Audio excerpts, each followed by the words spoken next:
And storm surge is always a major concern for the low-lying city of New Orleans. Chief Meteorologist Ginger Z is there now. Ginger, good morning.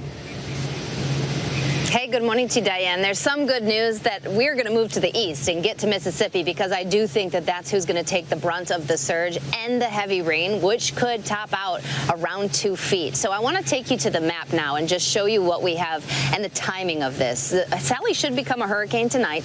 It should make landfall tomorrow. Whether that clips the mouth of the Mississippi there in Louisiana, which, if that does, by the way, it would be the 4th tropical cyclone to make landfall in Louisiana just this year. But as a 1, it goes up close to Pass Christian, somewhere between there and Gulfport. Don't pay attention necessarily right to the line, because remember that northeast side, that east side, is where all of this lopsided storm, it really has the heaviest rain and the strongest winds. And so you're going to end up with some of the strongest surge east of there. Now, that said, when you start to push water over a slower amount of time, you could see 7 to 11 feet of storm surge anywhere in that hot pink area that includes the eastern side of New Orleans. If you zoom in a little, Lake Pontchartrain, and especially as Rob was saying, with that northeast wind when it turns back around, because we will be on the west side of it, that would be concerning for a lot of folks, because it's going to push that water back toward New Orleans. Now, there are lots of leveed areas. I think that they should hold with this amount of surge, but of course we'll be watching going into the next 24 hours, Diane. And Ginger, what does this kind of surge mean for people in that area, for the Gulf Coast for the next few hours? What do you expect? Surge itself is hard enough to understand, but you have to think about it like this. Right now, southeast of me by about 200 miles is the center of the storm. Under that is a bubble of water. That bubble of water moves toward land.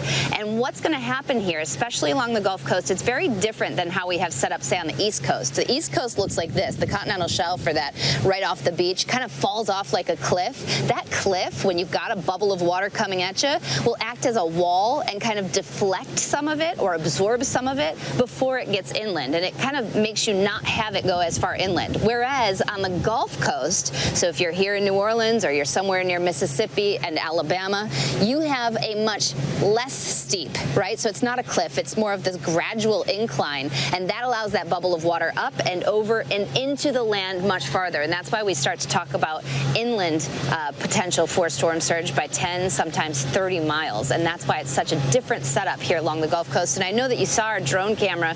We've got that up.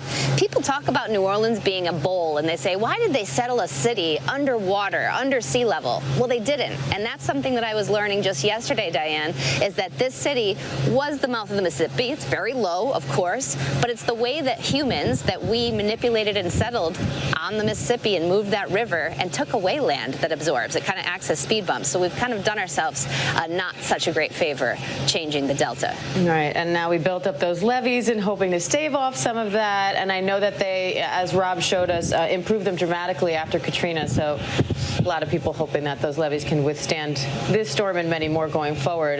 But also, Ginger, I know Sally isn't the only storm that you're watching right now, so tell us a little bit about Hurricane Paulette. I know the eye there engulfed all of Bermuda overnight, so what kind of damage are we seeing there, and where's that storm heading next?